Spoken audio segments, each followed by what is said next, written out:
I don't necessarily see, you know, some people say that we'll probably go into a special session. I don't see that. I see the work of the budgets happening this legislative session. The ETF is easier.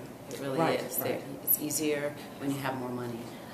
And I think that the budget chairs, working with the budget chairs, they're going to be fair. And it will, I think, very much reflect a collaboration between the governor's office and the ETF budget chairs. The general fund is a very different matter. I think that state government will look drastically different.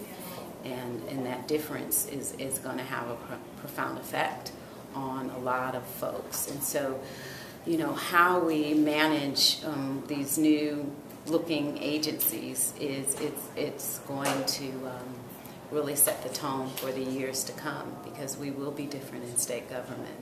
So I do think that we will spend more time wrestling with the general fund. That will, you know, really require a lot of compromise and negotiation, and I don't think there will be any winners on the general fund side. There isn't magic money.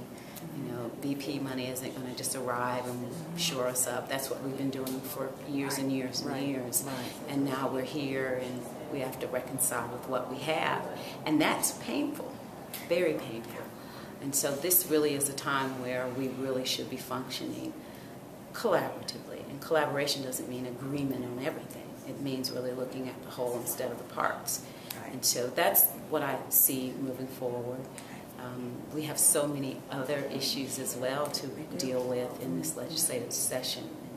So budgets is one of them. Have you gotten any good ideas that you think are workable from your memo that you sent out to agency and the directors? interesting thing about the memo that was sent out, we recognize also that those ideas aren't going to fill in a $469 million gap. Right. They are very much going to speak to what the gentleman said in the session just now about how you can help some agencies be a little more self-sufficient, where they don't have to rely as much on the general fund because they have been able to charge fees within state government or increase fees that they're already charging for services that they may have been providing for 20, 30 years without ever having an increase.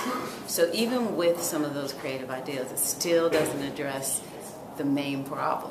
We don't have any growth taxes in the general fund. We are operating on two budgets, one that's a sacred cow and you can't touch it, and the other that provides, you know, the support for all of these essential functions for state government that has an effect across all of state government.